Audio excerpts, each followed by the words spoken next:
Hi friends, ಎಲ್ರಿಗೂ ನಮಸ್ಕಾರ. ಈ ಒಂದು ವಿಡಿಯೋದಲ್ಲಿ ನಿಮಗೆ PM ವಿಶ್ವಕರ್ಮ ಯೋಜನೆಗೆ ಸಂಬಂಧಿಸಿದಂತಹ ಏನೇ ಡೌಟ್ ಇದ್ರೂ ಪರಿಹಾರ ಆಗುತ್ತೆ. ಯಾಕಪ್ಪ ಅಂತ ಅಂದರೆ PM ವಿಶ್ವಕರ್ಮ ಯೋಜನೆಗೆ ಸಂಬಂಧಿಸಿದಂತಹ ಚಿಕ್ಕಬಳ್ಳಾಪುರ ಡಿಸ್ಟ್ರಿಕ್ಟ್ ಮ್ಯಾನೇಜರ್ ಅವರು ನಮ್ಮ ಸ್ಟುಡಿಯೋಗೆ ಬಂದಿದ್ದಾರೆ. ಇವರು PM ವಿಶ್ವಕರ್ಮ ಯೋಜನೆಗೆ ಸಂಬಂಧಿಸಿದಂತಹ ಏನೇ ಡೌಟ್ ಇದ್ರೂ ಪರಿಹಾರವನ್ನು ಮಾಡ್ತಾರೆ. ಈಗಾಗಲೇ ನೀವು PM ವಿಶ್ವಕರ್ಮ ಯೋಜನೆಗೆ ಅರ್ಜಿ ಸಲ್ಲಿಸಿ DM ಪೆಂಡಿಂಗ್ ಅಂತ ಬರ್ತಾ ಇದೆ, DFO ಪೆಂಡಿಂಗ್ ಅಂತ ಬರ್ತಾ ಇದೆ. ಅರ್ಜಿ ಸಲ್ಲಿಸಿ 6 ತಿಂಗಳಾಗಿದೆ, 3 ತಿಂಗಳಾಗಿದೆ, ನಮ್ಗೆ ಇನ್ನೂ ಯಾವುದೇ ಕಾಲ್ ಬಂದಿಲ್ಲ. ಅದೇ ರೀತಿಯಾಗಿ ಟೂಲ್ ಕಿಟ್ಗೆ ಅರ್ಜಿ ಹಾಕಿದ್ವಿ, ಟೂಲ್ ಕಿಟ್ ಇನ್ನೂ ಬಂದಿಲ್ಲ. ಲೋನನ್ನು ತಗೊಳ್ಳೋದು ಹೇಗೆ, ಪ್ರತಿಯೊಂದು ಡೌಟ್ಗೆ ಈ ಒಂದು ವಿಡಿಯೋದಲ್ಲಿ ಪರಿಹಾರ ಸಿಗುತ್ತೆ. ಹಾಗಾಗಿ ಎಲ್ಲೂ ಸ್ಕಿಪ್ ಮಾಡದೆ ಕೊನೆವರೆಗೂ ನೋಡಿ. ಅದೇ ರೀತಿಯಾಗಿ ಯಾರೆಲ್ಲ ನಮ್ಮ ಯೂಟ್ಯೂಬ್ ಚಾನಲನ್ನು ಸಬ್ಸ್ಕ್ರೈಬ್ ಮಾಡ್ಕೊಂಡಿಲ್ವಾ ಅಂತವ್ರು ಕೂಡಲೇ ಸಬ್ಸ್ಕ್ರೈಬ್ ಮಾಡ್ಕೊಳ್ಳಿ. ಮೇಡಮ್, ಇದು PM ವಿಶ್ವಕರ್ಮ ಯೋಜನೆ ಬಗ್ಗೆ ಜನರಿಗೆ ತುಂಬ ಗೊಂದಲಗಳಿವೆ. ಸೊ ಇದ್ರ ಪ್ರಾಜೆಕ್ಟ್ ಬಗ್ಗೆ, ಇದ್ರ ಬಗ್ಗೆ ಸ್ವಲ್ಪ ವಿವರಣೆ ಕೊಡಿ ಮೇಡಮ್.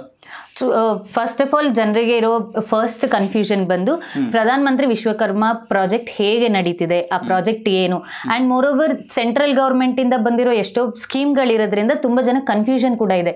ಯಾವ್ದು ಅಪ್ಲೈ ಮಾಡಬೇಕು, ಯಾವ್ದು ಬಿಡಬೇಕು, ಇದು ಹೇಗೆ ನಡೀತಿದೆ ಅಂತ. ಹಾಗೆ ದ ಫಸ್ಟ್ ಕ್ಲಾರಿಟಿ ಬಂದು ನಮ್ ಜನರಿಗೆ ಇರೋ ಫಸ್ಟ್ ಬೇಸಿಕ್ ಕನ್ಫ್ಯೂಷನ್ ಬಂದು ನಾವು ಯಾವ ಸ್ಕೀಮ್ಗೆ ಅಪ್ಲೈ ಮಾಡಬೇಕು, ಯಾವ್ದು ಸದ್ಯಕ್ಕೆ ನಡೀತಾ ಇದೆ, ಯಾವ ಅಪ್ಲಿಕೇಶನ್ ಓಪನ್ ಇದೆ, ಯಾವ ಅಪ್ಲಿಕೇಶನ್ ಕ್ಲೋಸ್ ಇದೆ, ಇದ್ರ ಬಗ್ಗೆ ಮೇಜರ್ ಕನ್ಫ್ಯೂಷನ್ಸ್ ಇರುತ್ತೆ.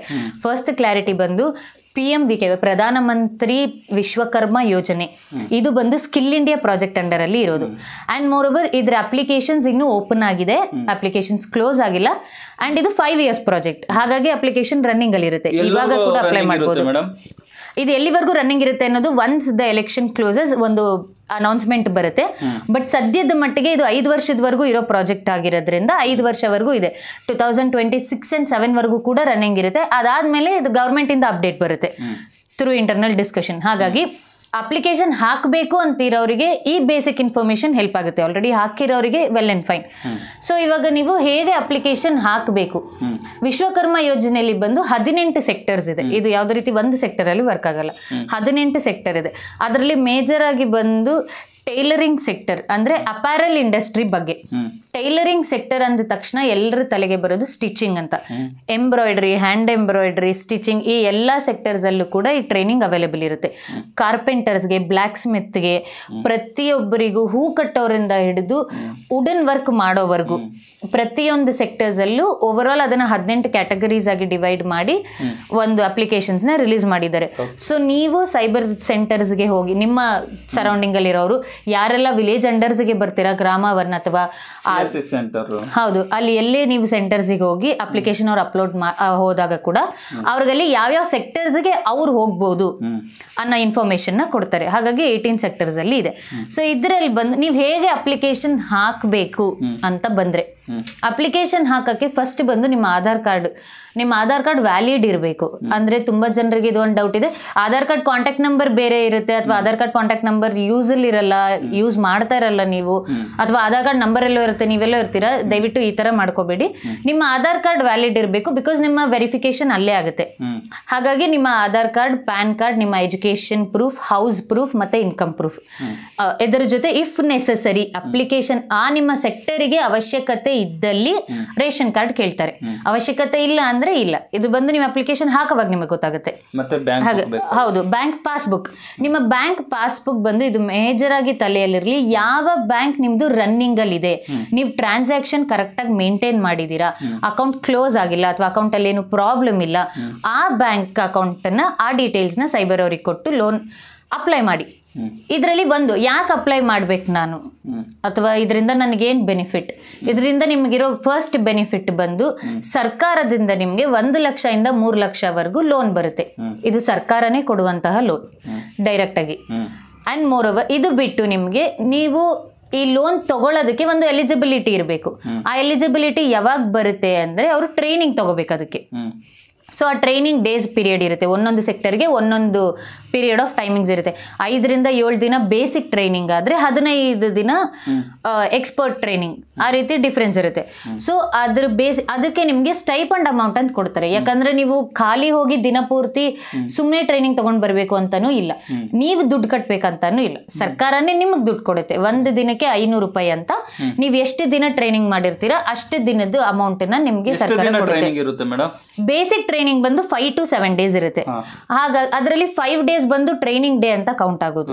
ಇನ್ನೆರಡು ದಿನ ಬಂದು ಅವರ ಅಸೆಸ್ಮೆಂಟ್ ಅಂದ್ರೆ ಏನು, ಇದು ನಾನು ಟ್ರೈನಿಂಗ್ ಹೇಗೆ ನಡೀತೆ ಅನ್ನೋ ಟೈಮಲ್ಲಿ ಎಕ್ಸ್ಪ್ಲೇನ್ ಮಾಡ್ತೀನಿ.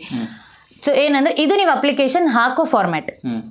ಈ ರೀತಿ ನೀವು ಹೋಗಿ ನಿಮ್ಮ ಅಪ್ಲಿಕೇಶನ್ ನೀವೇ ಹಾಕ್ಬೇಕು. ಆಮೇಲೆ ಅದಕ್ಕೆ ಹೌದು ಸೈಬರ್ ಅಲ್ಲಿ ಅಥವಾ ಗ್ರಾಮವನ್ನಲ್ಲಿ ನೀವು ಹೋಗಿ ಅಪ್ಲಿಕೇಶನ್ ಹಾಕ್ಬಹುದು. ಇನ್ನು ಕೆಲವು ಕಡೆ ಅವರೇ ಬಂದು ಒಂದು ಸೆಂಟರ್ಸ್ ಅಂತ ಮಾಡಿ ಅಪ್ಲಿಕೇಶನ್ ತಗೋತಾರೆ. ಆ ಟೈಮಲ್ಲಿ ಕೂಡ ನೀವು ಹೋಗಿ ಅಪ್ಲೈ ಮಾಡ್ಬೋದು. ಅಂಡ್ ಫಸ್ಟ್ ಪಾಯಿಂಟ್, ನೀವು ಇದು ಅಪ್ಲೈ ಮಾಡಕ್ಕೆ ಅದರ ಸರ್ವಿಸ್ ಚಾರ್ಜಸ್ ಬಿಟ್ಟು ಎಕ್ಸ್ಟ್ರಾ ಏನು ದುಡ್ಡು ಕೊಡುವಂತ ಅವಶ್ಯಕತೆ ಇಲ್ಲ. ಇವಾಗ ನಾನು ಅಪ್ಲೈ ಮಾಡ್ಬೇಕಾದ್ರೆ obviously ಸೈಬರ್ ಅಲ್ಲಿ ಸರ್ವಿಸ್ ಚಾರ್ಜಸ್ ಅಂತ ಇರುತ್ತೆ. ಆ ಸರ್ವಿಸ್ ಚಾರ್ಜ್ ಬಿಟ್ಟು ಬೇರೆ ಏನು ಕೊಡೋ ಹಾಗಿಲ್ಲ ಅವ್ರು. ಇವಾಗ ಡೌಟ್ ಇದೆ ಕೆಲವ್ರಿಗೆ, ನಾನು ದುಡ್ಡು ಕಟ್ಟಿ ಲೋನ್ಗೆ ಅಪ್ಲೈ ಮಾಡ್ಬೇಕಾ, ಟ್ರೈನಿಂಗಿಗೆ ಅಪ್ಲೈ ಮಾಡ್ಬೇಕಾ, ಟ್ರೈನಿಂಗಿಗೆ ಫೀಸ್ ಕೊಡ್ಬೇಕಾ? ಇಲ್ಲ, ಆ ರೀತಿ ಯಾವುದೇ ಇಲ್ಲ. ನೀವು ಸರ್ವಿಸ್ ಚಾರ್ಜಸ್ ಅಷ್ಟೇ ಕೊಡೋದು. ಅದು ಸೈಬರ್ ಸೆಂಟರ್ ರಿಲೇಟೆಡ್ ಇರುತ್ತೆ, ಅದು ಬಿಟ್ಟು ಬೇರೆ ಏನು ಇಲ್ಲ. ಅಪ್ಲಿಕೇಶನ್ ಹಾಕುವಾಗ ಮಾತ್ರ ಅಮೌಂಟ್ ಕೊಡಬೇಕು, ಮಧ್ಯದಲ್ಲಿ ಎಲ್ಲೂ ನಿಮ್ದು ₹1 ಸಹ ನೀವು ಯಾರಿಗೂ ಕೊಡಬಾರ್ದು ಅಂತ ಮೇಡಮ್ ಅವ್ರು ಹೇಳ್ತಾ ಇರೋದು. ಹೌದು, ಯಾವುದೇ ರೀತಿ ದುಡ್ಡಿನ ವ್ಯವಹಾರ ಇಲ್ಲಿ ನಡೆಯೋದು. ಲೋನ್ ಮಾಡಿಸ್ಕೊಳ್ಳೋದಕ್ಕಾಗಿರ್ಬೋದು, ಕಿಟ್ಗಾಗಿರ್ಬೋದು, ಪ್ರತಿಯೊಂದಕ್ಕೂ ಯಾವುದೇ ರೀತಿಯಾಗಿ ನೀವು ಹಣವನ್ನ ಖರ್ಚು ಮಾಡುವ ಅವಶ್ಯಕತೆ ಇರೋದಿಲ್ಲ. ಅಪ್ಲಿಕೇಶನ್ ಹಾಕುವಾಗ ಅಪ್ಲಿಕೇಶನ್ ಫೀಸ್ ಏನಿದೆ ಅದು ಮಾತ್ರ ಅಷ್ಟೇ ಕೊಡಬೇಕು. ಇನ್ನೆಲ್ಲೂ ನೀವು ₹1 ಸಹ ಖರ್ಚು ಮಾಡೋ ಅವಶ್ಯಕತೆ ಇರೋದಿಲ್ಲ. ಹೌದು, ಈ ಅಪ್ಲಿಕೇಶನ್ ಹಾಕಿದ್ಮೇಲೆ ಅಕ್ನಾಲೆಜ್ಮೆಂಟ್ ಅಂತ ಕೊಡ್ತಾರೆ ಸೈಬರ್ ಅಲ್ಲಿ. ಇದು ಒಂದು ಹಂಬಲ್ ರಿಕ್ವೆಸ್ಟ್ ಎಲ್ಲರಿಗೂ. ನಿಮ್ಗೆ ಅಕ್ನಾಲೆಜ್ಮೆಂಟ್ ಕೊಟ್ಟಾಗ ಅದನ್ನ ನಿಮ್ಮ ಹತ್ರನೇ ಇಟ್ಕೊಳ್ಳಿ, ಅಥವಾ ಫಾರ್ ಸೇಫರ್ ಸೈಡ್ ಒಂದು ಜೆರಾಕ್ಸ್ ಮಾಡಿಸ್ಕೊಳ್ಳಿ. ಯಾಕೆ ಅಂದ್ರೆ ಅಕ್ನಾಲೆಜ್ಮೆಂಟ್ ಅಲ್ಲಿ ರೆಫರಲ್ ID ಅಂತ ಬರುತ್ತೆ, ರಿಜಿಸ್ಟ್ರೇಷನ್ ನಂಬರ್, ಅದು ಇವರ ಲೋನ್ ಅಪ್ಲಿಕೇಶನ್ ನಂಬರ್. ಹಾಗಾಗಿ ನೆಕ್ಸ್ಟ್ ಅವ್ರ ಫರ್ದರ್ ಏನೇ ಅವ್ರ ಅಪ್ಡೇಟ್ಸ್ ತಗೋಬೇಕು, ಸ್ಟೇಟಸ್ ಹೇಗಿದೆ ಚೆಕ್ ಮಾಡಬೇಕು ಅಂದ್ರೆ ಅದೇ ನಂಬರ್ ಇಂಪಾರ್ಟೆಂಟ್. ಹಾಗಾಗಿ ದಯವಿಟ್ಟು ಅದನ್ನ ಎಲ್ಲೋ ಕಳೆದು ಹಾಕೋಬೇಡಿ, ಬಿಸಾಕ್ಬೇಡಿ, ಅಥವಾ ಯಾರೋ ಕೇಳಿದ್ರಂತ ಕೊಟ್ಬಿಡ್ಬೇಡಿ. ನಿಮ್ಮ ಹತ್ರನೇ ಸೇಫ್ ಆಗಿ ಇಟ್ಕೊಳ್ಳಿ ಅಪ್ಲಿಕೇಶನ್ ಫಾರ್ಮ್ ನ. ಒಂದು ವೇಳೆ ಏನಾದ್ರೂ ನಿಮ್ಮ ಅಪ್ಲಿಕೇಶನ್ ಕಳೆದೋದ್ರು ಸಹ ಯಾವ ರೀತಿ ಅಪ್ಲಿಕೇಶನ್ ರೀಪ್ರಿಂಟ್ ಮಾಡ್ಕೋಬೇಕು ಅಂತ ಹೇಳ್ಬಿಟ್ಟು ನಾನು ವಿಡಿಯೋ ಮಾಡಿದ್ದೀನಿ, ಒಂದ್ಸರಿ ನೋಡಿಲ್ಲ ಅಂದ್ರೆ ಅದನ್ನ ನೋಡಿ. ಸೊ ಫಾಲೋ ಅಪ್ ಮಾಡಿ ಚಾನಲ್ನ, ನಿಮಗೆ ಇದರ ರಿಲೇಟೆಡ್ ಎಲ್ಲ ಪ್ರತಿಯೊಂದು ಇನ್ಫಾರ್ಮೇಶನ್ ಇದೆ ಚಾನಲ್ ಅಲ್ಲಿ. ಇದು ಲೋನ್ ಅಪ್ಲಿಕೇಶನ್ ಬಗ್ಗೆ ಇರುವಂತ ಇನ್ಫಾರ್ಮೇಶನ್, ಹೇಗೆ ಅಪ್ಲೈ ಮಾಡಬೇಕು ಅಂಡ್ ಯಾರು ಅಪ್ಲೈ ಮಾಡಬಹುದು. ನೀವು ಇಂಡಿಯನ್ ಸಿಟಿಸನ್, ನಿಮ್ಮ ಹತ್ರ ಆಧಾರ್ ಇದೆ, ನೀವು ಇಂಡಿಯನ್ ಸಿಟಿಸನ್ ಆಗಿದ್ದೀರಾ ಅಂಡ್ ನಿಮ್ಗೆ 18 ವರ್ಷ ಆಗಿದೆ. 18 ವರ್ಷ ಆಗಿರೋರಿಗೆ ಪ್ರತಿಯೊಬ್ಬರಿಗೂ ಇದರ ಎಲಿಜಿಬಿಲಿಟಿ ಇದೆ. ನಾನು ಮಾತಾಡ್ತಾ ಇರೋದು ಪ್ರಧಾನಮಂತ್ರಿ ವಿಶ್ವಕರ್ಮ ಯೋಜನೆ ಬಗ್ಗೆ ಮಾತ್ರ. ಸೊ ಇದಕ್ಕೆ ನಿಮ್ಗೆ ಎಲಿಜಿಬಿಲಿಟಿ 18 ವರ್ಷ ಆದ್ಮೇಲೆ ಇರುತ್ತೆ. ಸೊ ನೀವು ಆಫ್ಟರ್ 18 ಇಯರ್ಸ್ ಹೋಗಿ ಅಪ್ಲೈ ಮಾಡ್ಬೋದು. 18 ಇಯರ್ಸ್ ಆಗಿರೋರು ಪ್ರತಿಯೊಬ್ಬರು ಕೂಡ ಅಪ್ಲೈ ಮಾಡ್ಬೋದು. ಇದಕ್ಕೆ ನಿಮ್ಮ ಯಾವುದೇ ರೀತಿ ಇನ್ಕಮ್ ಬೇಸ್ಡ್ ಎಲ್ಲ ಏನೂ ಇರಲ್ಲ, ಅದ್ರ ಬಗ್ಗೆ ಯೋಚನೆ ಬೇಡ. ಸೊ ಅಪ್ಲೈ ಮಾಡ್ಬೋದು. ನಾನು ಆ ಹಳ್ಳಿಲಿದ್ದೀನಿ, ನಮ್ಮ ಹಳ್ಳಿಯಲ್ಲಿ ಸಿಗುತ್ತಾ ಇಲ್ವ? ಇಂಡಿಯಾದಲ್ಲಿರೋ ಪ್ರತಿಯೊಂದು ಹಳ್ಳಿ, ಪ್ರತಿಯೊಂದು ಡಿಸ್ಟ್ರಿಕ್ಟ್, ಪ್ರತಿಯೊಂದು ಸ್ಟೇಟ್ ಅಲ್ಲೂ ಅವೈಲೇಬಲ್ ಇದೆ, ನೀವು ಹೋಗಿ ಅಪ್ಲೈ ಮಾಡ್ಬೋದು. ಸೊ ಇದು ಬಂದು ಅಪ್ಲಿಕೇಶನ್ ಪ್ರೊಸೆಸ್. ಸೊ ಇದಾದ್ಮೇಲೆ ಏನು ನೆಕ್ಸ್ಟ್ ಪ್ರೊಸೆಸ್ ಅಂತ ಇರೋರಿಗೆ, ಸೊ ಅಪ್ಲಿಕೇಶನ್ ಆದ್ಮೇಲೆ ಹಾರ್ಡ್ಲಿ 5 to 10 days ಡ್ಯೂರೇಷನ್ ಅಲ್ಲಿ ನಿಮ್ಗೆ ಒಂದು ಅಪ್ಡೇಟ್ ಬರುತ್ತೆ ನಿಮ್ಮ ಅಪ್ಲಿಕೇಶನ್ ರಿಲೇಟೆಡ್. ಆ ಅಪ್ಡೇಟ್ ಏನು ಅಂದ್ರೆ ನಿಮ್ಗೆ ಒಂದು ಅಪ್ರೂವಲ್ ಸರ್ಟಿಫಿಕೇಟ್ ಮತ್ತೆ ID ಕಾರ್ಡ್ ಬರುತ್ತೆ. ಎಷ್ಟು ನಾವು ಅರ್ಜಿ ಹಾಕ್ತೀವಿ, ಎಷ್ಟು ದಿನಕ್ಕೆ ID ಕಾರ್ಡ್ ಸರ್ಟಿಫಿಕೇಟ್? ಅರ್ಜಿ ಹಾಕಿದ್ದು 10 ರಿಂದ 15 ದಿವಸದ ಒಳಗೆ ಅಪ್ಲಿಕೇಶನ್ ಮೂವ್ ಆಗುತ್ತೆ. ಸೊ ಅದಾದ್ಮೇಲೆ ಈ ಅಪ್ಲಿಕೇಶನ್ ಬಂದು ಗವರ್ಮೆಂಟ್ ಗೆ ಡೈರೆಕ್ಟ್ ಆಗಿ ಮೂವ್ ಆಗುತ್ತೆ. ಫೈಲ್ಸ್ ಪೋರ್ಟಲ್ ಅಂತ ಇರುತ್ತೆ, ಆ ಪೋರ್ಟಲ್ ಅಲ್ಲಿ ನೀವು ಅಪ್ಲೋಡ್ ಸೈಬರ್ ಅವರು ಅಥವಾ ನೀವು ಎಲ್ಲಿ ಅಪ್ಲಿಕೇಶನ್ ಮಾಡ್ತಾರೆ ಅವರು ಅಪ್ಲೋಡ್ ಮಾಡ್ತಾರೆ. ಅಪ್ಲೋಡ್ ಮಾಡಾದ್ಮೇಲೆ ಅದು ಥ್ರೂ ಪಂಚಾಯತ್, DC ಆಫೀಸ್, ಹಾಗೆ ಕಂಟಿನ್ಯೂಸ್ ಆಗಿ ಗವರ್ಮೆಂಟ್ ಇದೇನ್ ಸ್ಟೆಪ್ಸ್ ಇರುತ್ತೆ ಆ ಸ್ಟೆಪ್ಸ್ ವೈಸ್ ಅಲ್ಲಿ ಮೂವ್ ಆಗುತ್ತೆ. ಸೊ ಒನ್ಸ್ ನಿಮ್ಮ ಅಪ್ಲಿಕೇಶನ್ ಅಪ್ರೂವ್ ಆಯ್ತು, ಅಪ್ರೂವ್ ಆಗಿ ಕೌಂಟಬಲ್ ಡೇಸ್ ಅಲ್ಲೇ ನಿಮ್ಮ ಮನೆಗೆ ಥ್ರೂ ಪೋಸ್ಟ್ ಬರುತ್ತೆ. ಹೇಗೆ ಬರುತ್ತೆ? ಹೌದು, ID ಕಾರ್ಡ್ ಸರ್ಟಿಫಿಕೇಟ್. ಈ ಸರ್ಟಿಫಿಕೇಟ್ ಬಂದು ಟ್ರೈನಿಂಗ್ ಸರ್ಟಿಫಿಕೇಟ್ ಅಲ್ಲ, ನೀವು ಟ್ರೈನಿಂಗ್ ತಗೋಬಹುದು ಅಥವಾ ನೀವು ಈ ಲೋನ್ಗೆ ಅರ್ಹರಿದ್ದೀರಾ, ನೀವು ಎಲಿಜಿಬಿಲಿಟಿ ಇದೆ ಅಂತ ನಿಮ್ಗೆ ಸರ್ಟಿಫಿಕೇಟ್ ಕಳಿಸ್ತಾರೆ, ಅದ್ರ ಜೊತೆ ID ಕಾರ್ಡ್ ಕಳಿಸ್ತಾರೆ. ಈ 2 ಕಾರ್ಡು ಒಂದೇ ಪ್ಯಾಕ್ಡ್ ಫೈಲ್ ಅಲ್ಲಿ ಬರುತ್ತೆ. ಥ್ರೂ ಪೋಸ್ಟ್ ನಿಮ್ಮ ಆಧಾರ್ ಕಾರ್ಡ್ ಅಲ್ಲಿ ಇರುವಂತ ಅಡ್ರೆಸ್ ಬರುತ್ತೆ. ಹಾಗಾಗಿ ದಯವಿಟ್ಟು ಆಧಾರ್ ಕಾರ್ಡ್ ಅಲ್ಲಿ ಮೇಕ್ ಶೋರ್ ನಿಮ್ಮ ಪರ್ಮನೆಂಟ್ ಅಡ್ರೆಸ್ ಇದೆ ಅಥವಾ ನೀವು ಅಡ್ರೆಸ್ ಅಲ್ಲಿ ಅವೈಲೇಬಲ್ ಇರ್ತೀರಾ ಅಂತ. ಯಾಕಂದ್ರೆ ಪೋಸ್ಟ್ ಬಂದಾಗ ನೀವು ತಗೊಂಡಿಲ್ಲ ಅಂದ್ರೆ ಅದು ರಿಟರ್ನ್ ಹೋಗೋ ಚಾನ್ಸಸ್ ಇರುತ್ತೆ. ಸೊ ಕೆಲವರಿಗೆ ಡೌಟ್ ಇದೆ ರಿಟರ್ನ್ ಹೋದ್ರೆ ಎಲ್ಲಿಗೆ ಹೋಗಿರುತ್ತೆ, ಅದ್ರ ಬಗ್ಗೆ ಕೂಡ ಭಯ ಬೇಡ. ಡೆಲಿವರಿ ಮೆಸೇಜ್ ಬರುತ್ತೆ ಪ್ರತಿಯೊಬ್ಬರಿಗೂ ಪೋಸ್ಟ್ ಬಂದಾಗ. ಬೈ ಕೇಸ್ ನೀವು ಆ ಪೋಸ್ಟ್ ರಿಸೀವ್ ಮಾಡಿಲ್ಲ ಅಂದ್ರೆ ಡೆಲಿವರಿ ಆಗದೆ ಇದ್ದಾಗ ಪೋಸ್ಟ್ ಆಫೀಸ್ಗೆ ನೀವು ವಾಪಸ್ ಹೋಗಿ ನಿಮ್ಮ ನಿಯರ್ ಬೈ ಪೋಸ್ಟ್ ಆಫೀಸ್ಗೆ ಹೋಗಿ ಕಲೆಕ್ಟ್ ಮಾಡ್ಕೋಬಹುದು ಅದನ್ನ. ಒಂದು ವೇಳೆ ಫ್ರೆಂಡ್ಸ್, ಒಂದು ವೇಳೆ ನಿಮಗೆ ಪೋಸ್ಟ್ ಮುಖಾಂತರನೂ ಬಂದಿಲ್ಲ, ಒಂದು ವೇಳೆ ಬಂದು ರಿಟರ್ನ್ ಹೋಗಿದ್ರು ಸಹ ನೀವು ಯಾವ ರೀತಿ ನಿಮ್ಮ ಮೊಬೈಲ್ ಮುಖಾಂತರ ಡೌನ್ಲೋಡ್ ಮಾಡ್ಕೋಬೋದು ಅಂತಲೂ ನಾನು ವಿಡಿಯೋ ಮಾಡಿದ್ದೀನಿ. ಒಂದು ವೇಳೆ ನಿಮಗೆ ಪೋಸ್ಟ್ ಮುಖಾಂತರ ಬಂದಿಲ್ಲ ಅಂದರೆ ಆ ರೀತಿ ನೀವು ಡೌನ್ಲೋಡ್ ಮಾಡ್ಕೊಳ್ಳಿ. ಅವೆಲ್ಲ ವಿಡಿಯೋ ಲಿಂಕನ್ನು ಡಿಸ್ಕ್ರಿಪ್ಷನ್ ಬಾಕ್ಸಲ್ಲಿ ನಾನು ಹಾಕಿರ್ತೀನಿ. ಸೊ ಮೇಡಮ್ ಅದು ಬಂದಿಲ್ಲ ಅಂದರೂ ಅವರ ಸೆಲ್ಫ್ ಲಾಗಿನಲ್ಲಿ ಹೋಗ್ಬಿಟ್ಟು ಅವರು ಡೌನ್ಲೋಡ್ ಮಾಡ್ಕೋಬಹುದು. ಇನ್ನೊಂದು ಯಾರಿಗೆ ಬಂದೇ ಇಲ್ಲ, ಇವಾಗ ನನ್ನ ಲೋನ್ ಅಪ್ಲೈ ಆಗಿ 4 ತಿಂಗಳಾಗಿದೆ, 5 ತಿಂಗಳಾಗಿದೆ, 3 ತಿಂಗಳಾಗಿದೆ, ನನಗೆ ಸರ್ಟಿಫಿಕೇಟ್ ಕೂಡ ಬಂದಿಲ್ಲ, ID ಕಾರ್ಡ್ ಕೂಡ ಬಂದಿಲ್ಲ, ಈ ರೀತಿ ಕನ್ಫ್ಯೂಷನ್ ಇರೋರು ಏನು ಮಾಡಬೇಕು ಅಂದರೆ ಪ್ರಧಾನ ಮಂತ್ರಿ ವಿಶ್ವಕರ್ಮ ಸ್ಕೀಮ್ ಅಂತ ಗೂಗಲಲ್ಲಿ ಟೈಪ್ ಮಾಡಿ ನಿಮ್ಗೊಂದು ವೆಬ್ಸೈಟ್ ಬರುತ್ತೆ. ಸ್ಟಾರ್ಟಿಂಗ್ ಫಸ್ಟಲ್ಲೇ ಒಂದು ವೆಬ್ಸೈಟ್ ಬರುತ್ತೆ. ಅದು ಓಪನ್ ಮಾಡಿ ನಿಮಗೆ ನಿಮ್ಮ ಲೆಫ್ಟ್ ಸೈಡಲ್ಲಿ ಬರುವಂಥ 3 ಬಟನ್ಸ್ ಮೇಲೆ ಕ್ಲಿಕ್ ಮಾಡಿದಾಗ ನಿಮ್ಗೆ ID ಲಾಗಿನ್ ಇರುತ್ತೆ. ನಿಮ್ಮ ಫೋನ್ ನಂಬರ್ ಹಾಕಿ OTP ಬರುತ್ತೆ, ನಿಮ್ಮ ಫೋನ್ಗೆ ಬರುತ್ತೆ. ನೀವು ಲಾಗಿನ್ ಮಾಡೋವಾಗ ಆ OTP ನಂಬರಲ್ಲಿ ಹಾಕಿದಾಗ ನಿಮಗೆ ಲಾಗಿನ್ ಆಗುತ್ತೆ. ಆವಾಗ ನೀವೇ ನಿಮ್ಮ ಸರ್ಟಿಫಿಕೇಟ್ನ ಸೆಲ್ಫ್ ಡೌನ್ಲೋಡ್ ಮಾಡ್ಕೋಬೋದು. ನಿಮಗೆ PDF ಅಲ್ಲಿ ಬರುತ್ತೆ, ಅದು ನೀವು ಪ್ರಿಂಟ್ ತೊಗೊಳ್ಬೋದು ಹೋಗಿ. ಆ್ಯಂಡ್ ID ಕಾರ್ಡ್ ಕೂಡ ಪ್ರಿಂಟ್ ಅಲ್ಲೇ ಬರುತ್ತೆ, ಅದನ್ನು ಕೂಡ ನೀವು ಪ್ರಿಂಟ್ ತೊಗೋಬೋದು. ನೀವು ಬರೋವರೆಗೂ ವೆಯ್ಟ್ ಮಾಡಲೇಬೇಕು ಅನ್ನೋ ಒಂದು ಆಪ್ಷನ್ ಏನಿಲ್ಲ. ನಿಮ್ಮ ಹತ್ರ ಮಲ್ಟಿಪಲ್ ಆಪ್ಷನ್ಸ್ ಇದೆ. ಸೊ ಈಗ ಅರ್ಜಿ ಹಾಕ್ತಾರೆ, ಅರ್ಜಿ ಹಾಕಿದಾದ್ಮೇಲೆ ಅಪ್ರೂವಲ್ ಆಗುತ್ತೆ ಪಂಚಾಯಿತಿ ಕಡೆಯಿಂದ, DM, DFO ಅಥವಾ ULB ಕಡೆಯಿಂದ. ಅಪ್ರೂವಲ್ ಆದಮೇಲೆ ಇವರು ID ಕಾರ್ಡ್ ಸರ್ಟಿಫಿಕೇಟನ್ನು ಡೌನ್ಲೋಡ್ ಮಾಡಿ ಇಟ್ಕೊತಾರೆ. ನಂತರ ಟ್ರೈನಿಂಗ್ಗೆ ಎಷ್ಟು ದಿನಕ್ಕೆ ಕಾಲ್ ಮಾಡ್ತಾರೆ ಮೇಡಮ್? ಯಾವ ರೀತಿ ಇವ್ರನ್ನ ಟ್ರೈನಿಂಗ್ ಯಾವ ರೀತಿ ಸೆಲೆಕ್ಟ್ ಮಾಡ್ಕೊತಾರೆ?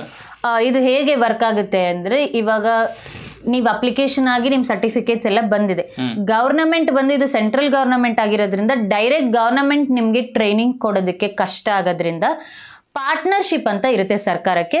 ವಿತ್ ರಿಲೇಷನ್ಶಿಪ್ ಬಂದು ಗವರ್ನಮೆಂಟ್ ಮತ್ತು ಪಾರ್ಟ್ನರ್ಶಿಪ್ಸ್ ಮಧ್ಯೆ ಇರುತ್ತೆ. NGO ಆರ್ಗನೈಸೇಷನ್ಸ್ಗೆ ಅಥವಾ ಸರ್ಕಾರದಿಂದ ಲೈಸೆನ್ಸ್ ತಗೊಂಡು ಅಪ್ರೂವಲ್ ತಗೊಂಡಿರೋ ಅಂತ ಆರ್ಗನೈಸೇಷನ್ಸ್, ಟ್ರೈನಿಂಗ್ ಸೆಂಟರ್ಸ್ ಅವರು ನಿಮಗೆ ಟ್ರೈನಿಂಗ್ ಕೊಡ್ತಾರೆ. ಅವರಿಗೆ ಸರ್ಕಾರದ ಪರ್ಮಿಷನ್ ಇರುತ್ತೆ. ಆ್ಯಂಡ್ ಸರ್ಕಾರದಿಂದ ಪರ್ಮಿಷನ್ ತಗೊಂಡಿರೋರು ಮಾತ್ರನೇ ಕೊಡೋದಕ್ಕಾಗೋದು. ಅವರು ನಿಮಗೆ ಅವರವರ ಆರ್ಗನೈಸೇಷನ್ಸ್ಗೆ ಯಾವ ಮಂತಲ್ಲಿ ಪರ್ಮಿಷನ್ ಬರುತ್ತೆ, ಇದು ಅಪ್ಲಿಕೆಂಟ್ಸ್ದು ಆಫ್ಟರ್ 1 ಮಂತ್ ಆಗ್ಬೋದು ಅಥವಾ 2 ತಿಂಗಳಾಗ್ಬೋದು. ಇವಾಗ ಯಾರೆಲ್ಲ ಅಕ್ಟೋಬರಲ್ಲಿ ಲೋನ್ ಅಪ್ಲಿಕೇಶನ್ಸ್ ಆಗಿದ್ರು ಅವರೆಲ್ಲರದ್ದು ಟ್ರೈನಿಂಗ್ ಜಾನ್ವರಿಯಿಂದ ಸ್ಟಾರ್ಟ್ ಆಯಿತು. ಸೊ ಹೀಗೆ ಇದರ ಆವ್ರೇಜ್ ತೊಗೊಂಡ್ರೆ 1 ರಿಂದ 2 ತಿಂಗಳು ಗ್ಯಾಪ್ ಆಗುತ್ತೆ. ಆ ಗ್ಯಾಪಲ್ಲಿ ಟ್ರೈನಿಂಗ್ ಪೀರಿಯಡ್ ಸ್ಟಾರ್ಟ್ ಆಗುತ್ತೆ. ಸೊ ಟ್ರೈನಿಂಗ್ ಪೀರಿಯಡ್ ಸ್ಟಾರ್ಟ್ ಆದ್ಮೇಲೆ ಹೇಗೆ ಟ್ರೈನಿಂಗ್ ಸಿಗುತ್ತೆ ಅನ್ನೋ ಕನ್ಫ್ಯೂಷನ್ ಇರೋರಿಗೆ, ಇವಾಗ ನಾನು ಹೇಗೆ ಟ್ರೈನಿಂಗ್. ಒಂದು ನಿಮಿಷ, ಈಗ ಅರ್ಜಿ ಹಾಕಿರ್ತಾರೆ, ಅರ್ಜಿ ಹಾಕಿದ್ಮೇಲೆ ಕೌಂಟಬಲ್ ಡೇಸ್ ಒಳಗಡೆ ಅವರು ಅಪ್ಲಿಕೇಶನ್ ಅಪ್ರೂವಲ್ ಆಗುತ್ತೆ ಅಂತ ನೀವು ಆವಾಗಲೇ ಹೇಳಿದ್ರೆ. ಬಟ್ ಈಗಲೂ ಸಹ ನನಗೆ ತುಂಬ ಕಮೆಂಟ್ಸ್ ಬರುತ್ತೆ, ನಾವು ಅರ್ಜಿ ಹಾಕಿ 5 ತಿಂಗಳಾಗಿದೆ, 6 ತಿಂಗಳಾಗಿದೆ, ನಮ್ಮದು ರಿವ್ಯೂ ಪೆಂಡಿಂಗ್ ಬೈ DM ಅಂತ ಬರ್ತಾ ಇದೆ, ರಿವ್ಯೂ ಪೆಂಡಿಂಗ್ ಬೈ DF ಅಂತ ಬರ್ತಾ ಇದೆ ಅಂತ ಹೇಳ್ತಾ ಇದ್ದಾರೆ. ಬಟ್ ಯಾಕೆ 5-6 ತಿಂಗಳಾದರೂ ಇವ್ರ ಅಪ್ಲಿಕೇಶನ್ ಅಪ್ರೂವಲ್ ಏನಕ್ಕೆ ಆಗ್ತಾ ಇಲ್ಲ ಅಂತ ನನ್ನ ಡೌಟ್ ಮೇಡಮ್. ಇದು ಒಂದು ಫಸ್ಟ್ ಪಾಯಿಂಟ್. ನಮ್ಮನ್ನ ನೀವು ಕೇಳೋದಾದ್ರೆ, ಟ್ರೈನಿಂಗ್ ಸೆಂಟರ್ಸ್ ಅವರಿಗೆ ನೀವು ಈ ಕ್ವೆಶ್ಚನ್ ಕೇಳೋದಾದ್ರೆ, ಪ್ರತಿಯೊಂದು ಅಪ್ಲಿಕೇಶನ್ ಕೂಡ 2 ಚಾನ್ಸಸ್ ಇರುತ್ತೆ, ಅಪ್ರೂವಲ್ ಅಂಡ್ ರಿಜೆಕ್ಷನ್. ಇದು 2 ಚಾನ್ಸಸ್ ಇರುತ್ತೆ. ತುಂಬಾ ಅಪ್ಲಿಕೇಶನ್ಸ್ ರಿಜೆಕ್ಟ್ ಆಗೋ ಚಾನ್ಸಸ್ ಕೂಡ ಇರುತ್ತೆ. 100% ಎಲ್ಲ ಅಪ್ಲಿಕೇಶನ್ಸು ಅಕ್ಸೆಪ್ಟ್ ಆಗುತ್ತೆ ಅನ್ನೋ ಗ್ಯಾರಂಟಿ ಇಲ್ಲ. ಅದು ಅವ್ರದ್ದೇ ವೇರಿಯಸ್ ರೀಸನ್ಸ್ ಆಗಿರ್ಬೋದು. ಯಾಕಂದ್ರೆ ಎವ್ರಿ ಡಿಫ್ರೆಂಟ್ ಅಪ್ಲಿಕೆಂಟ್, ಈಗ ಪ್ರತಿಯೊಬ್ಬ ಮನುಷ್ಯಂದು ಅವ್ರವ್ರ ಅಪ್ಲಿಕೇಶನ್ಸ್ ಅಲ್ಲಿ ಬೇರೆ ಬೇರೆನೇ ಕಾರಣಗಳಿರುತ್ತೆ. ಕೆಲವರು ಎಲಿಜಿಬಿಲಿಟಿ ಇಲ್ಲದೆ ಕ್ಯಾನ್ಸಲ್ ಆಗ್ಬೋದು, ಅಥವಾ ಅವರ ಇನ್ಕಮ್ ಹೈ ಇದ್ದು, ಅವರ ಫ್ಯಾಮಿಲಿ ಬ್ಯಾಕ್ಗ್ರೌಂಡ್ ತುಂಬ ಚೆನ್ನಾಗಿದ್ದು. ಇವಾಗ ನಮ್ಮ ಪ್ರತಿಯೊಬ್ಬ ಜನತೆಗಿರೋ ಡೌಟ್ ಅಥವಾ ಅವ್ರಿಗೆ ಗೊತ್ತಿಲ್ಲದೆ ಇರೋ ವಿಷಯ ಏನು ಅಂದರೆ, ಸರ್ಕಾರಕ್ಕೆ ಅವ್ರ ಬಗ್ಗೆ ಯಾವುದೇ ರೀತಿ ಮಾಹಿತಿ ಇರೋದಿಲ್ಲ ಅಂತ. ಇದು ಒಂದು ಕ್ಲಾರಿಟಿ ನಾನು ಕೊಡ್ತೀನಿ. ನಿಮ್ಮ ಪ್ರತಿಯೊಂದು ಇನ್ಫಾರ್ಮೇಷನ್ ಸರ್ಕಾರ ಹತ್ರ ಇರುತ್ತೆ. ನೀವು ನಿಮ್ಮ ಆಧಾರ್ ಕಾರ್ಡ್ನ ಹಾಕಿ ನೀವಲ್ಲಿ ಒಂದು ಸ್ಟೇಟಸ್ ಅಪ್ಲೋಡ್ ಮಾಡ್ತೀರಾ ಅಥವಾ ನೀವೊಂದು ಇನ್ಫಾರ್ಮೇಷನ್ ಹಾಕ್ತೀರಾ ಅಂದರೆ ನಿಮ್ಮ ಕಂಪ್ಲೀಟ್ ಬ್ಯಾಕ್ಗ್ರೌಂಡ್ ಹಿಸ್ಟ್ರಿ ಗೌರ್ಮೆಂಟ್ ಹತ್ರ ಇರುತ್ತೆ. ನಿಮ್ಮ ಎಷ್ಟು ಬ್ಯಾಂಕಲ್ಲಿ ಅಕೌಂಟ್ ಇದೆ, ನಿಮ್ಮ ಬ್ಯಾಂಕ್ ಸ್ಟೇಟಸ್ ಏನು, ನೀವು ಹೇಗೆ ಟ್ರಾನ್ಸಾಕ್ಷನ್ಸ್ ಮೇಂಟೈನ್ ಮಾಡ್ತಿದ್ದೀರಾ, ನಿಮ್ಮ ಫ್ಯಾಮಿಲಿ ಬೇಸ್ಡ್ ಇನ್ಕಮ್ ಏನು, ಬಿಕಾಸ್ ನಿಮ್ಮ ಇನ್ಕಮ್ ಸರ್ಟಿಫಿಕೇಟಲ್ಲಿ ಅದು ಕೂಡ ಇರುತ್ತೆ. ಇದೆಲ್ಲ ಬೇಸ್ ಮೇಲೆ ರಿಜೆಕ್ಟ್ ಆಗೋ ಚಾನ್ಸಸ್ ಇರುತ್ತೆ. 100% ಅಂತ ಹೇಳೋಕ್ಕಾಗಲ್ಲ, ರಿಜೆಕ್ಟ್ ಆಗೋ ಚಾನ್ಸಸ್ ಇರುತ್ತೆ. ಆ ಟೈಮಲ್ಲಿ ಅಥವಾ ಇನ್ನೊಂದು ಲೆಂದಿ ಪ್ರೊಸೆಸ್ ಆಗುತ್ತೆ. ಯಾಕೆ ಅಂದರೆ ಇದು 1 ಸ್ಟೆಪ್ ಅಪ್ರೂವಲ್ ಅಲ್ಲ, ಮಲ್ಟಿಪಲ್ ಸ್ಟೆಪ್ಸ್ ಅಪ್ರೂವಲ್ ಆಗಿರೋದ್ರಿಂದ ನಾನು ಕಳಿಸೋ ಅಪ್ಲಿಕೇಶನ್ನ ಒಬ್ಬರೇ ಅಪ್ರೂವ್ ಮಾಡಲ್ಲ. ಸೊ ಇವಾಗ ನೀವು ಪಂಚಾಯತಿಗೆ ಏನೋ ಒಂದು ಅಪ್ಲಿಕೇಶನ್ ಕೊಡ್ತೀರಾ ಅಂದರೆ ಪಂಚಾಯತಿ ಬೇಸ್ ಮೇಲೆ ಮಾತ್ರ ಇರುತ್ತೆ, ಅವ್ರ ಅಪ್ಲಿಕೇಶನ್ ಫೈಲ್ ಮೂವ್ ಮಾಡಿ ನಿಮಗೆ ಕೊಡ್ತಾರೆ. ಆದರೆ ಇದು ಪಂಚಾಯತಿಗೆ ಮಾತ್ರ ಸೀಮಿತ ಪಟ್ಟಿದ್ದಲ್ಲ, ಅದರಿಂದ ತುಂಬ ಮೇಲೆಗಡೆ ಪ್ರೊಸೆಸ್ ಇರುತ್ತೆ. ಕಮಿಷನಿಂದ ಹಿಡಿದು ಪ್ರತಿಯೊಂದು ಆಫೀಸಲ್ಲೂ ಫೈಲ್ಸ್ ಮೂವ್ ಆಗುತ್ತೆ, ಅಪ್ಲಿಕೇಶನ್ ಮೂವ್ ಆಗುತ್ತೆ. ಸರ್ಕಾರದ್ದೇ ಕೆಲವು ಕಾರಣಗಳಿಂದ ಅಪ್ಲಿಕೇಶನ್ಸ್ ಹೋಲ್ಡ್ ಆಗ್ಬೋದು. ಇದಕ್ಕೂ ಅಥವಾ ಟ್ರೈನಿಂಗ್ ಸೆಂಟರ್ಗೂ ಅಥವಾ ನಿಮಗೂ ಕೂಡ ಯಾವುದೇ ರೀತಿ ಸಂಬಂಧ ಇರೋದಿಲ್ಲ. ಆ್ಯಂಡ್ ನಿಮ್ಗೆ ಇನ್ಫಾರ್ಮೇಷನ್ ಸಿಗೋದಿಲ್ಲ. ಯಾಕೆಂದರೆ ಒಂದು ಎಕ್ಸ್ಟೆಂಟ್ ಲೆವೆಲ್ವರೆಗೂ ಇನ್ಫಾರ್ಮೇಷನ್ ತೊಗೊಳಕ್ಕಾಗುತ್ತೆ ನಮಗೆ. ಆದರೆ ಸೆಂಟ್ರಲ್ ಗೌರ್ಮೆಂಟಲ್ಲಿ ಹೋಲ್ಡ್ ಆದಾಗ ಅಪ್ಲಿಕೇಶನ್ಸ್ ಅದು ಬೇರೆನೇ ರೀಸನ್ಸ್ ಆಗ್ಬೋದು. ಇವಾಗ ಎಲೆಕ್ಷನ್ ಇರೋ ಈ ಟೈಮಲ್ಲಿ ಎಲೆಕ್ಷನಿಂದ ಹೋಲ್ಡ್ ಆಗ್ಬೋದು, ಅಥವಾ ಸರ್ಕಾರದಲ್ಲಿ ಬೇರೆ ಯಾವುದಾದ್ರೂ ಪ್ರಾಜೆಕ್ಟ್ಸ್ ರನ್ನಿಂಗ್ ಬಂದು ಇದು ಮಧ್ಯದಲ್ಲಿ ಸಿಕ್ಕಾಕೊಂಡಾಗ ಅದರಿಂದ ಕೂಡ ಹೋಲ್ಡ್ ಆಗೋ ಚಾನ್ಸಸ್ ಇರ್ಬೋದು. ಇದು ವೇರಿಯಸ್ ರೀಸನ್ಸ್ ಆಗಿರುತ್ತೆ, 100% ಸೇಮ್ ರೀಸನ್ ಅಲ್ಲ. ಆ್ಯಂಡ್ ಅದರ ಮೇಲೆ ಯಾರು ಹೇಗೆ ನಾನು ಹೋಗಿ ಫೈಲ್ ಮೂವ್ ಮಾಡಿಸ್ಲಿ, ನೀವು ಮಾಡೋಕ್ಕಾಗಲ್ಲ ಈ ಕ್ವಶನ್ ಇರೋರಿಗೆ. ಯಾಕೆ ಅಂದರೆ ಒಂದು ದಿನಕ್ಕೆ ಒಂದು ಅಪ್ಲಿಕೇಶನ್ ಅಲ್ಲ ಮೂವ್ ಆಗೋದು, ಲಕ್ಷಾಂತರ ಅಪ್ಲಿಕೇಶನ್ಸ್ ಮೂವ್ ಆಗುತ್ತೆ. ಇನ್ನೊಂದು ಇದು ಟೆಕ್ನಾಲಜಿ ಮೇಲೆ ಕೂಡ ಹೋಗುತ್ತೆ. ಇವಾಗ ನೀವು ಅಪ್ಲೈ ಮಾಡಿದ ತಕ್ಷಣ ಒಂದೇ ಸರಿ ಅಪ್ರೂವ್ ಆಗಲ್ಲ. There are chances applications hold ಆಗೋದು ಟೆಕ್ನಿಕಲ್ ಪ್ರಾಬ್ಲಮ್ಸ್ ಆಗಿರುತ್ತೆ. ಎಷ್ಟೋ ಕಡೆ ಅಪ್ಲಿಕೇಶನ್ಸ್ ಟೆಕ್ನಿಕಲ್ ಪ್ರಾಬ್ಲಮ್ ಇಂದ ಹೋಲ್ಡ್ ಆಗಿರುತ್ತೆ. ಒನ್ಸ್ ಆ ಪ್ರಾಬ್ಲಮ್ ರಿಕವರ್ ಆದಾಗ ಫೈಲ್ಸ್ ಮತ್ತೆ ರಿಮೂವ್ ಆಗುತ್ತೆ.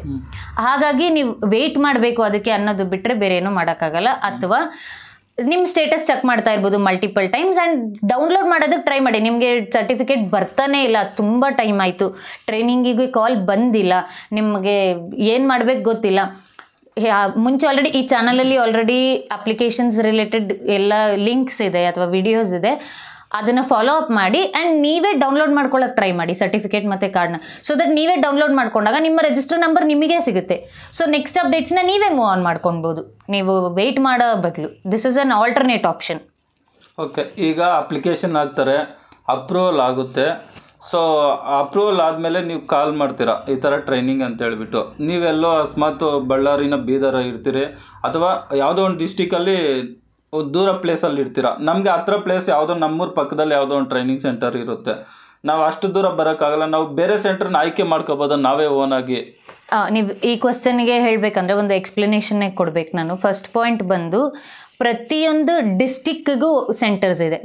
ಹಾಗಾಗಿ ಬೇರೆ ಡಿಸ್ಟಿಕ್ ಅವ್ರು ಯಾರು ಅವ್ರ ಡಿಸ್ಟಿಕ್ ಬಿಟ್ಟು ಇನ್ನೊಂದು ಡಿಸ್ಟಿಕ್ಗೆ ಸೆಲೆಕ್ಟ್ ಆಗೋ ಚಾನ್ಸಸ್ ಇರಲ್ಲ, ಫಸ್ಟ್ ಪಾಯಿಂಟ್. ಸೆಕೆಂಡ್ ಪಾಯಿಂಟ್ ಬಂದು ನಿಮಗೆ ನೀವೇ ಸೆಂಟರ್ಸ್ ಲೊಕೇಶನ್ನ ಸೆಲೆಕ್ಟ್ ಮಾಡ್ಕೊಳ್ಳೋ ಚಾನ್ಸಸ್ ತುಂಬ ಕಡಿಮೆ. ಹಾಗಾಗಿ ನಿಮಗೆ ಕಾಲ್ಸ್ ಬಂದಾಗ ನೀವು ಅಪ್ಲಿಕೆಂಟ್ಸ್ನ ಮೂವ್ ಮಾಡ್ಬೋದು. ಇನ್ನೊಂದು ಒಂದೊಂದು ಸೆಂಟರಿಗೆ ಯಾರು ಲೈಸೆನ್ಸ್ ತೊಗೊಂಡಿದ್ದಾರೆ ಗೌರ್ಮೆಂಟಿಂದ ಅವ್ರು ಮಾತ್ರ ಟ್ರೈನಿಂಗ್ ಕೊಡೋದಕ್ಕೆ ಸಾಧ್ಯ. ಇದು ಒಂದು ಕ್ಲಾರಿಟಿ ಕೊಡ್ತೀನಿ. ಇದ್ರ ಬಗ್ಗೆ ನಾವು ನೆಕ್ಸ್ಟ್ ಇನ್ನು ಫರ್ದರ್ ಡಿಸ್ಕಷನ್ ಆದಾಗ ನಾನು ಬ್ರೀಫ್ ಇನ್ಫಾರ್ಮೇಷನ್ ಕೊಡ್ತೀನಿ. ಇವಾಗ ಅಟ್ ಪ್ರೆಸೆಂಟ್ ಹೇಳೋದು ಏನಂದರೆ, ನಿಮಗೆ ಯಾವ ಸೆಂಟರಿಂದ ಕಾಲ್ ಮಾಡುತ್ತೆ ಅಲ್ಲೇ ಹೋಗಕ್ಕೆ ಟ್ರೈ ಮಾಡಿ. ಆಲ್ಮೋಸ್ಟ್ ಯಾಕೆ ಅದು ದೂರ ಇತ್ತು ನಾವು ಬೇರೆ ಸೆಲೆಕ್ಟ್ ಮಾಡಿ, ಇದು ಏನಾಗುತ್ತೆ ಅಂದ್ರೆ ಇದು ಕ್ಯಾಂಡಿಡೇಟ್ ದೇ ಪ್ರಾಬ್ಲಮ್ ಆಗಿರುತ್ತೆ. ಯಾಕೆ ಅಂದ್ರೆ ಆಧಾರ್ ಕಾರ್ಡ್ ಅಡ್ರೆಸ್ ಬೇರೆ ಕೊಟ್ಟಿರ್ತಾರೆ, ಅವರು ಬೇರೆ ಕಡೆ ವಾಸ ಮಾಡ್ತಾ ಇರ್ತಾರೆ. ಇವಾಗ ಬ್ಯಾಂಗ್ಳೂರಲ್ಲಿ ಇರ್ತಾರೆ ಕೆಲವೊಂದಷ್ಟು ಜನ, ಅವ್ರ ಆಧಾರ್ ಕಾರ್ಡ್ ಅಡ್ರೆಸ್ ಬಂದು ಅವ್ರ ಹೋಮ್ ಟೌನ್ ಕೊಟ್ಟಿರ್ತಾರೆ. ಹಾಗಾಗಿ ಅವ್ರು ಯಾವ ಡಿಸ್ಟಿಕ್ ಅಂಡರ್ ಆಧಾರ್ ಕಾರ್ಡ್ ಯಾವ ಡಿಸ್ಟಿಕ್ ಅಲ್ಲಿ ಇರುತ್ತೆ ಆ ಡಿಸ್ಟಿಕ್ಗೆ ಟ್ರೈನಿಂಗ್ ಅಪ್ರೂವಲ್ ಹೋಗೋದು. ಇದು ಸರ್ಕಾರದ ತಪ್ಪು ಅನ್ನೋದಕ್ಕಾಗಲ್ಲ, 100% ಜನದೇ ತಪ್ಪು ಅಂತಾನು ಬ್ಲೇಮ್ ಮಾಡೋಕ್ಕಾಗಲ್ಲ. ಅವರ ಒಂದು ಅನುಕೂಲಕ್ಕೋಸ್ಕರ ಅವ್ರು ಹಾಗೆ ಮಾಡ್ಕೊಂಡಿರ್ತಾರೆ. ಹಾಗಾಗಿ ಇದರಲ್ಲಿ ಅವ್ರಿಗೆ ಆಪ್ಷನ್ ಇರಲ್ಲ. ಅವ್ರು ಯಾವ ಡಿಸ್ಟಿಕ್ ಅಂಡರಲ್ಲಿ ಅವ್ರ ಆಧಾರ್ ಕಾರ್ಡ್ ಇರುತ್ತೆ ಅದೇ ಡಿಸ್ಟಿಕ್ ಅಂಡರ್ ಟ್ರೈನಿಂಗ್ ತಗೊಳ್ಬೇಕು. ಆ್ಯಂಡ್ ಟ್ರೈನಿಂಗ್ ಸೆಂಟರ್ಸಿಂದ ಕಾಲ್ ಬಂದಾಗ ಇನ್ನೊಂದು, ನೀವೇ ಸೆಂಟರ್ಗೆ ಹೋಗಿ ಟ್ರೈನಿಂಗ್ ತಗೊಳ್ಬೋದಾ? ಆಗಲ್ಲ. ಯಾಕೆ ಅಂದರೆ ಡೇಟಾ ಸರ್ಕ್ಯುಲೇಷನ್ ಅಂತ ಇರುತ್ತೆ. ಇನ್ಫಾರ್ಮೇಷನ್ ಟೆಕ್ನಾಲಜಿ ಡಿಪಾರ್ಟ್ಮೆಂಟ್ ಇರುತ್ತೆ ಪ್ರತಿಯೊಂದು ಆರ್ಗನೈಸೇಷನ್ಗೆ. ಅವರ ಕೆಲಸ ಬಂದು ಅಪ್ಲಿಕೇಶನ್ಸ್ನ ವೆರಿಫೈ ಮಾಡೋದು. ಪೋರ್ಟಲಲ್ಲಿ ಯಾರ್ಯಾರೆಲ್ಲ ಅವೈಲೇಬಲ್ ಇದ್ದಾರೆ ಅವರ ಒಂದು ಡೇಟಾನ ಟ್ರೈನಿಂಗ್ ಸೆಂಟರಿಗೆ ಸರ್ಕ್ಯುಲೇಟ್ ಮಾಡ್ತಾರೆ. ಆ ಟ್ರೈನಿಂಗ್ ಸೆಂಟರಲ್ಲಿ ಇರೋರು ಆ ಡೇಟಾನ ಡಿವೈಡ್ ಮಾಡ್ತಾರೆ. ಫಾರ್ ಎಕ್ಸಾಂಪಲ್, ಒಂದು ಸೆಂಟರಿಗೆ ಒಂದು ದಿನಕ್ಕೆ 1,000 ಡೇಟಾ ಬರುತ್ತೆ. ಸೊ ಅವ್ರು 1,000 ಡೇಟಾ ಒಂದೇ ದಿನ ಕೌಂಟ್ ಮಾಡೋಕ್ಕಾಗಲ್ಲ. ಹಾಗಾಗಿ ಏನು ಮಾಡ್ತಾರೆ, ಅದನ್ನ 300 ಅಥವಾ 200 ವೈಸ್ ಡಿವೈಡ್ ಮಾಡ್ತಾರೆ. ಈ ಕೆಲಸ ಬಂದು ಪ್ರತಿಯೊಂದು ಸೆಂಟರ್ ಅವ್ರದ್ದು ಬೇರೆ ಬೇರೆ ರೀತಿ ವರ್ಕಿಂಗ್ ಇರುತ್ತೆ. ಇವಾಗ ನಾನು 1,000 ಡೇಟಾನ 200 ಡೇಟಾ ಆಗಿ ಡಿವೈಡ್ ಮಾಡಿದಾಗ ಆ ದಿನದ ಟ್ರೈನಿಂಗಿಗೆ ಕಾಲ್ಸ್ ಹೋಗುತ್ತೆ. ಯಾಕೆ ಫಸ್ಟ್ ಡೇ ಕಾಲ್ಸ್ ಹೋಗುತ್ತೆ ಅಂದರೆ ಅವೈಲೇಬಲ್ ಇದ್ದಾರಾ ಇಲ್ವಾ ಕ್ಯಾಂಡಿಡೇಟ್ ಅಂತ ಚೆಕ್ ಮಾಡ್ಕೊಳ್ಳೋಕ್ಕೆ. ಕ್ಯಾಂಡಿಡೇಟ್ ಅವೈಲೇಬಲ್ ಇದ್ದಾರೆ ಅಂದಾಗ ಅವ್ರ ಅವೈಲೇಬಿಲಿಟೀಸ್ ಚೆಕ್ ಮಾಡಿಕೊಂಡು ತುಂಬ ದೂರ ಇದ್ದಾರೆ ಅನ್ನೋ ಟೈಮಲ್ಲಿ ಅಲ್ಲೇ ರಿಮೂವ್ ಮಾಡ್ಬೋದು ನೀವು. ಅಂದರೆ ನಿಮಗೆ ಕಾಲ್ ಬಂದಾಗ ನಿಮ್ಮ ಜಾಗದಿಂದ 100 ಕಿಲೋಮೀಟರ್ಸ್ ಇದೆ ಅಥವಾ 150 ಕಿಲೋಮೀಟರ್ಸ್ ಇದೆ, ನೀವು ಟ್ರಾವೆಲ್ ಮಾಡೋಕ್ಕಾಗಲ್ಲ.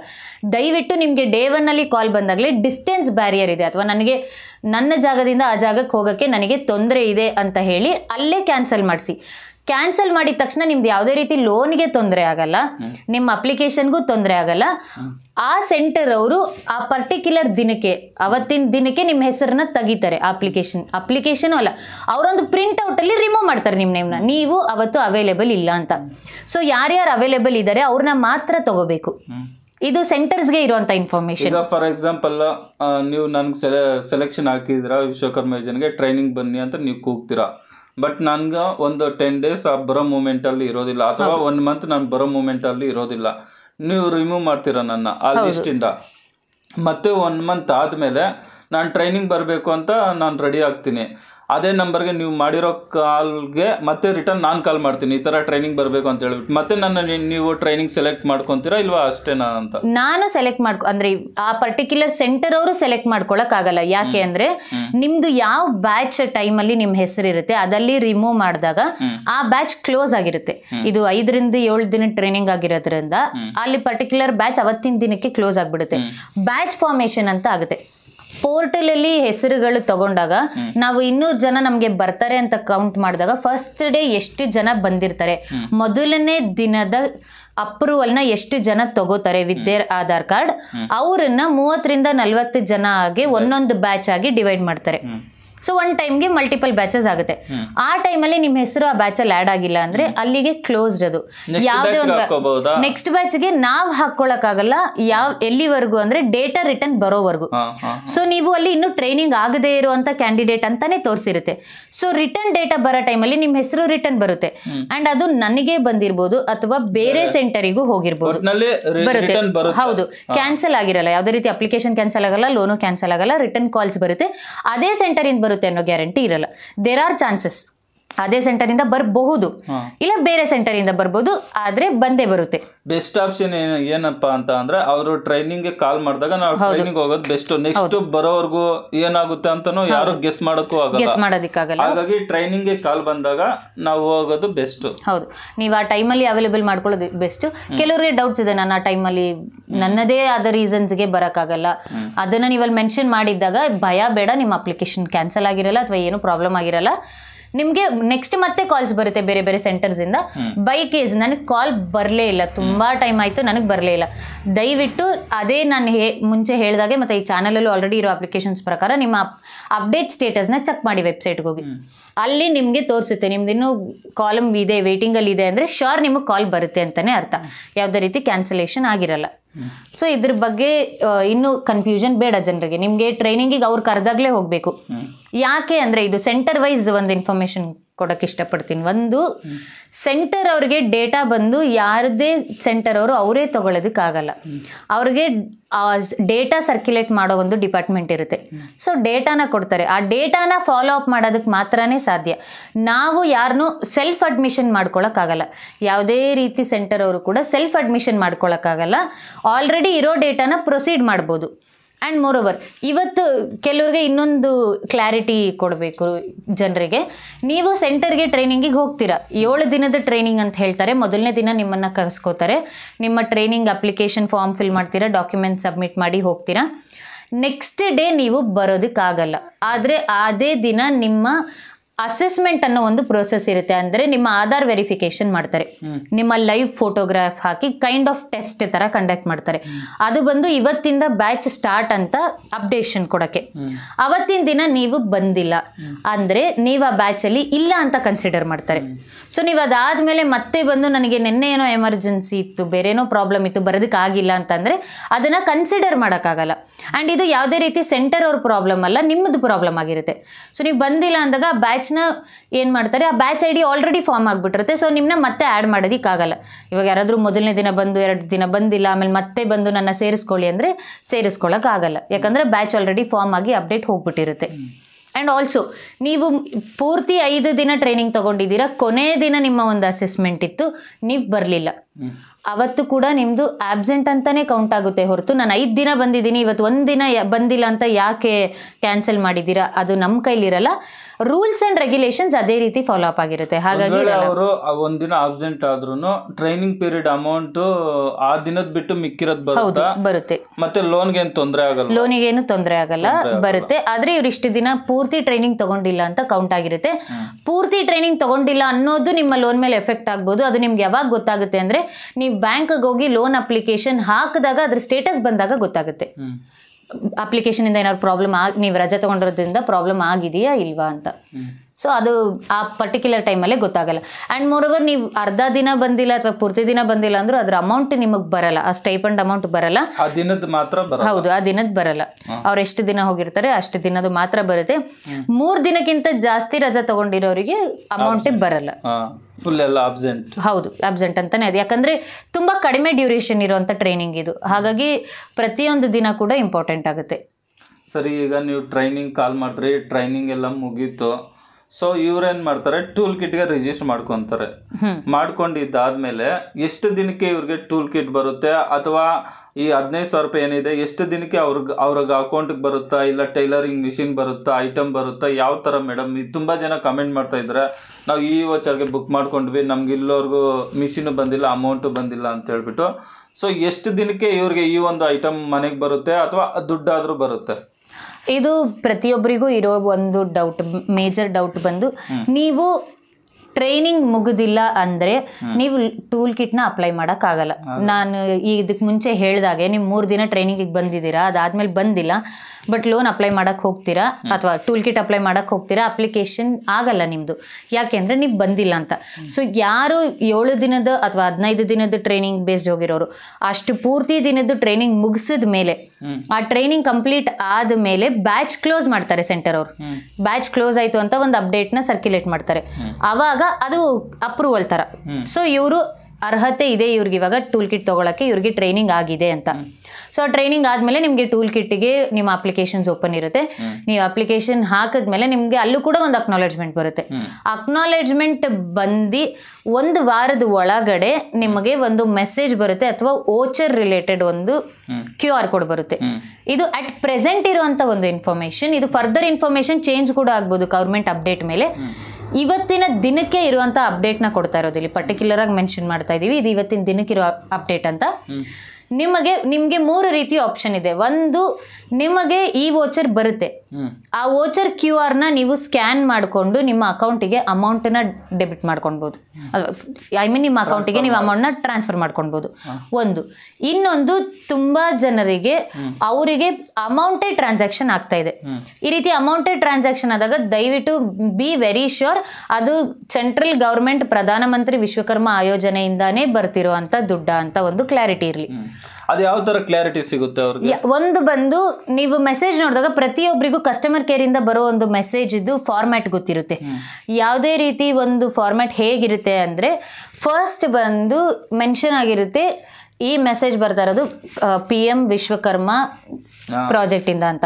ಅದಾದ ಮೇಲೆ congratulations, you have been selected for 15,000 tool kit worth ಅಂತ ಬಂದು ಕೆಳಗಡೆ ನಿಮಗೆ ಮೆನ್ಷನ್ ಕೂಡ ಆಗಿರುತ್ತೆ ಈ ಮೆಸೇಜ್ನ ಯಾರಿಗೂ ಶೇರ್ ಮಾಡಬಾರ್ದು, ಅಥವಾ ಈ ಪರ್ಟಿಕ್ಯುಲರ್ ಇನ್ಫಾರ್ಮೇಶನ್ನ ಯಾರಿಗೂ ಕೊಡಬಾರ್ದು ಅಂತ ಇರುತ್ತೆ.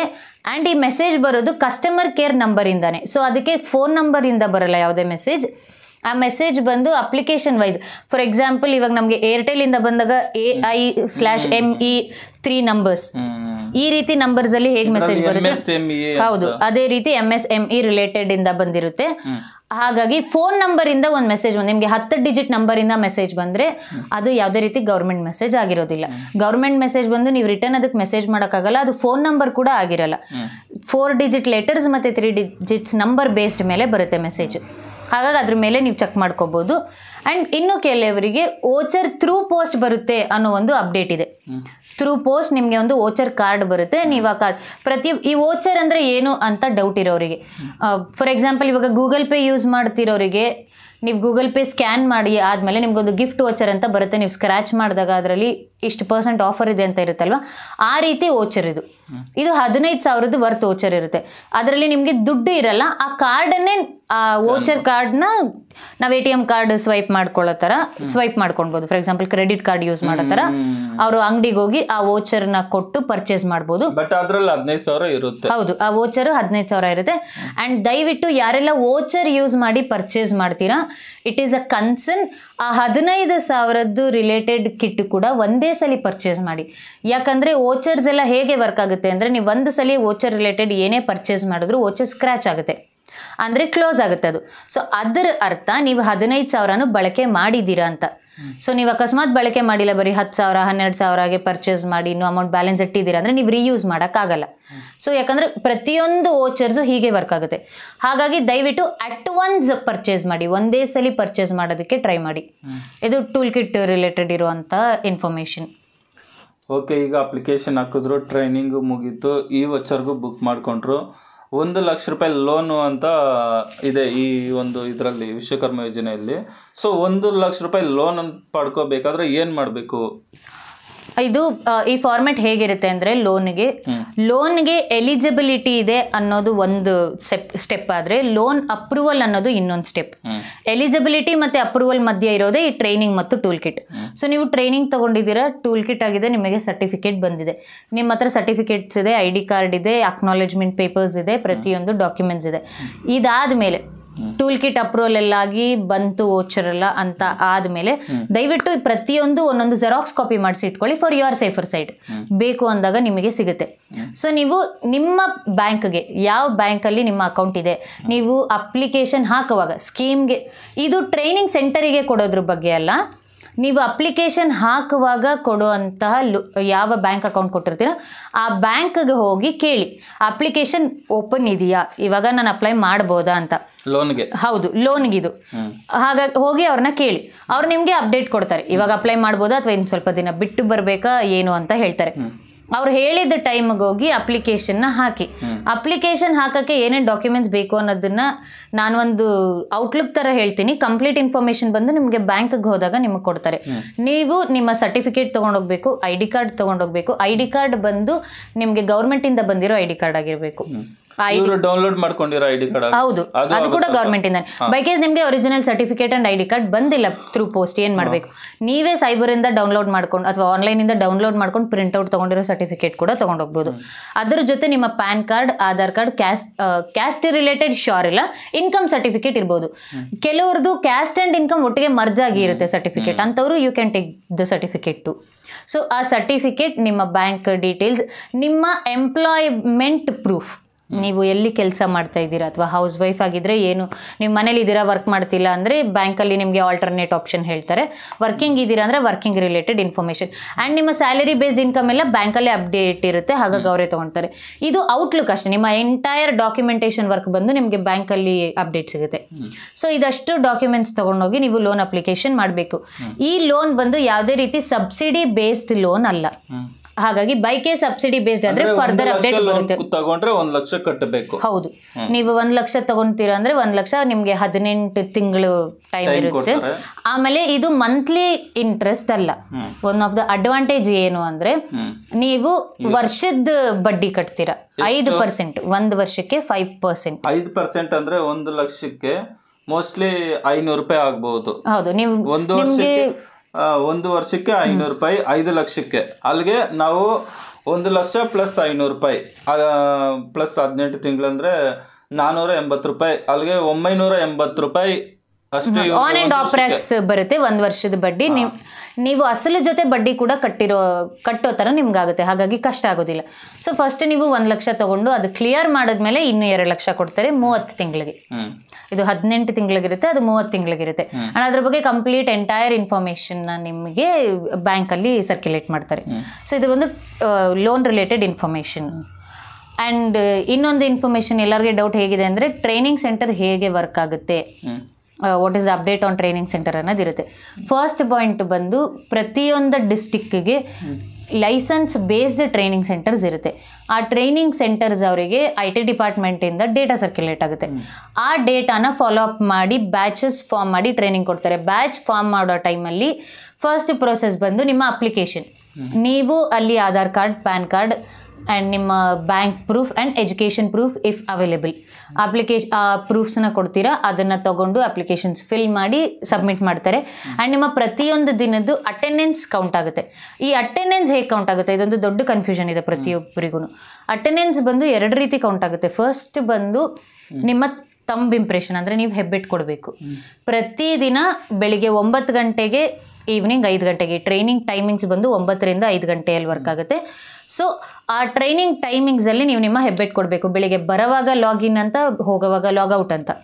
ಈ 2 ರೀತಿ ಕೊಡಬೇಕು. ಹಾಗಾಗಿ ಇದರ ಅರ್ಥ ನೀವು ಪ್ರತಿಯೊಂದು ದಿನಾನು ಇರಲೇಬೇಕು 9ರಿಂದ 5ವರೆಗೂ ಅಂತ.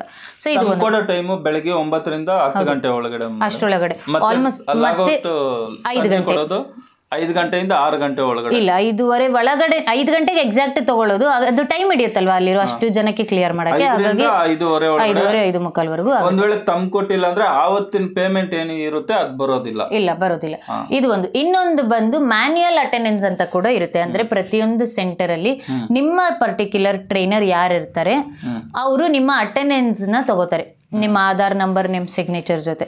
ಅದನ್ನ ಕೂಡ ವೆಬ್ಸೈಟ್ ಪೋರ್ಟಲ್ ಅಲ್ಲಿ ಅಪ್ಡೇಟ್ ಮಾಡ್ತಾರೆ. ಅದು ಕೂಡ one of the attendance process.